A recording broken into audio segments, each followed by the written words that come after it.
कुलगाम में 2 अलग अलग जगहों पर एनकाउंटर हुआ है। सेना ने 8 आतंकियों को मार गिराया है। आतंकियों से एनकाउंटर अभी भी जारी है। पाकिस्तान और भारत के दरमियान जो एलओसी वायलेशंस है उनकी तादाद बढ़ गई है। इन वायलेशंस की वजह क्या है और ये इंडिया की जानब से वायलेशंस क्यों आ रही हैं? इसमें एक दहशतगर्दी है।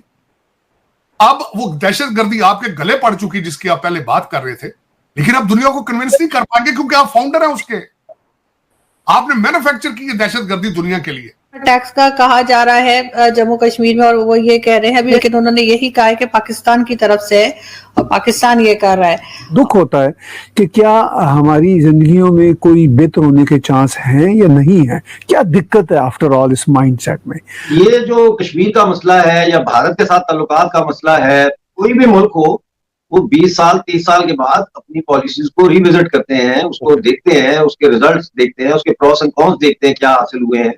उसको फिर दोबारा से अपनी फॉरेन डोमेस्टिक पॉलिसी और फॉरेन पॉलिसी को रिवाइज करते हैं। लेकिन ऐसा कोई अमल हमने आज तक पाकिस्तान में होते भी नहीं देखा। एक एलओसी के ऊपर हालात गर्म हो गए क्योंकि उनको पता चल गया ये तो लड़ने के काबिल नहीं है, ये तो बोलने के भी काबिल नहीं थे। सो ये in other words this is a calculation from India. India ने बड़े आराम से कैलकुलेशन की है कि जो वहां पे अटैक हुए, जम्मू के जो इंडियन फोर्सेस की एक बेस है उस पर एक अटैक हुआ। तो यूं लगता है कि जैसे ये सिलसिला एक नई टेरर वेव की सूरत में उभर रहा है। भारत का मीडिया जिन बिना पे ये बात कह रहा है, कर रहा है, उसमें बहरहाल वजन तो है, इसलिए कि इस तरह की हरकतें कौन करेगा। तो 77 के बाद से लेके आज तक हम वही नैरेटिव लेके चल रहे हैं। 50 साल होने वाले और कोई रिविजिट नहीं कर रहे, उसको कुछ नहीं कर रहे। फिर अफगान वॉर, ये सारा कुछ जो है इसको रिविजिट करके फंडामेंटल अप्रोच चेंज होनी चाहिए। दहशतगर्दी, अब वो दहशतगर्दी आपके गले पड़ चुकी जिसकी आप पहले बात कर रहे थे, लेकिन आप दुनिया को कन्विंस नहीं कर पाएंगे क्योंकि आप फाउंडर हैं उसके। आपने मैन्युफैक्चर की है दहशतगर्दी दुनिया के लिए।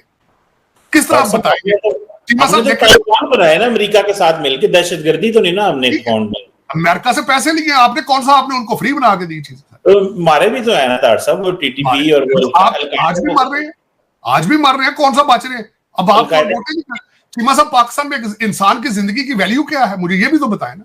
नहीं, लेकिन तार साहब हमने अल-कायदा को खत्म तो किया ना। चीमा साहब, दो चीजें।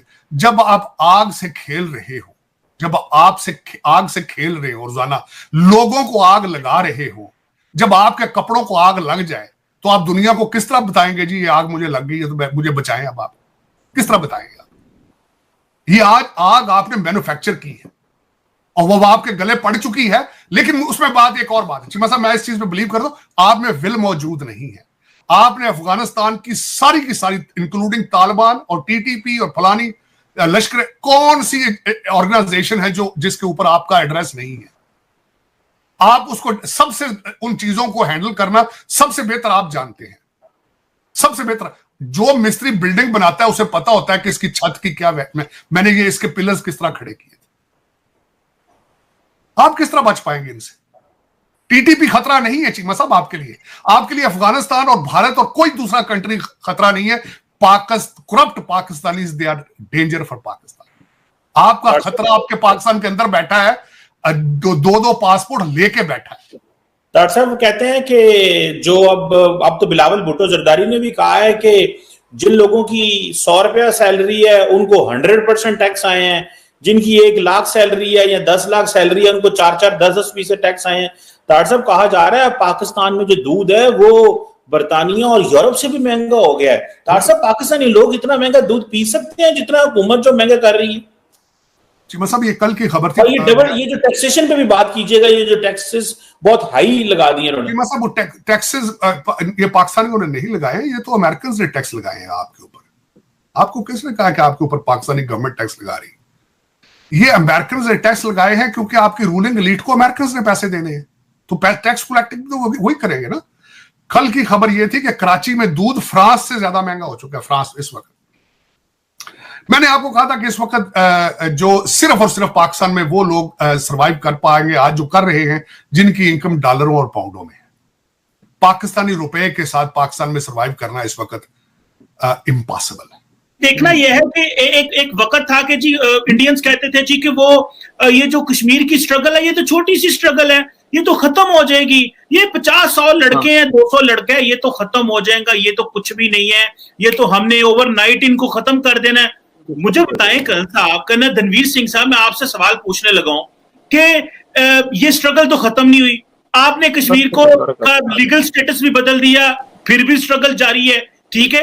तो मुझे ये बताएं कर्नल धनवीर सिंह साहब, अगर ये स्ट्रगल भी खत्म नहीं हुई, एलओसी के ऊपर वायलेशन भी बढ़ गई हैं, बहुत ज्यादा जो मुजाहिदीन है, जो कश्मीरी हैं, वो इंडियन फौज के खिलाफ स्ट्रगल दोबारा उन्होंने शुरू कर दी और एक लोकल मूवमेंट बिल्ड हो गई है, तो आप क्या, जो सवाल मेरा आपसे ये है कि जब नीचे मूवमेंट होती है वैली के अंदर, कश्मीरी फौज इंडियन फौज के खिलाफ लड़ते हैं, तो आप एलओसी के ऊपर वायलेशन शुरू कर देते हैं ताकि दुनिया को बता सके कि भाई ये जो मसला है पाकिस्तान और इंडिया का मसला है, ये सिर्फ कश्मीर का मसला नहीं है। सो आप लोकल स्ट्रगल को इंडिया पाकिस्तान से लिंक कर देते हैं। कहते हैं कि जी पाकिस्तान जो है वो फैसिलिटेटर है टेररिज्म का, इस तरह की चीजें, इस तरह के अल्फाज जो है उन्होंने कहा कि आज भी वो कंफर्म कर रहे हैं कि जी 2 ग्रुप में 8 से 10 लोग हैं और वो घुस गए हैं, अब उनको वो सर्कल कर रहे हैं। तो ये तो कोई अच्छी बात नहीं है कि आपका फॉरेन मिनिस्टर जो है वो एक जिसको आप कहते हैं दुश्मन मुल्क, वहां का विजिट कर रहा है और बजाय वहां सुलह की बात करने के आप वो में दाखिल करती है दहशतगर्द। तो इसमें एक और चीज भी मैं सोच रहा था जी जी वो ये कि ये भी मुमकिन है कि फौज का एक हल्का वो सिविलियन गवर्नमेंट की जो कोशिश है कि इंडिया के साथ ताल्लुकात नॉर्मलाइज करने के लिए डायलॉग शुरू किया जाए, उसको मुझे लगता है कि सैबोटाज भी किया जा रहा है। ये भी एक चीज है जिसको हमें सोचना पड़ेगा और देखना पड़ेगा। तो ये किसने भेजे, क्यों भेजे और इतनी टेंशन क्यों क्रिएट की है, शर्तों पे बातचीत नहीं होती। उसको वहां कहना चाहिए था कि हम रेडी हैं बात करने के लिए, हम बैठ के बात कर सकते हैं। ये इस तरह से इसको डिप्लोमेसी कहते हैं। ओके, जो उन्होंने बात जवाब दिए हैं वहां पे वो डिप्लोमेसी के जमरे में नहीं आते, वो ऑटोक्रेसी के जमरे में आते हैं, वो डिक्टेटरशिप के जरिए में आते हैं। वो अगर मैं लफ्ज इस्तेमाल करूं तो वो ढीठ जो है इंसान की शक्ल में वो मैनिफेस्ट हुए हैं। जी अच्छा डॉक्टर साहब,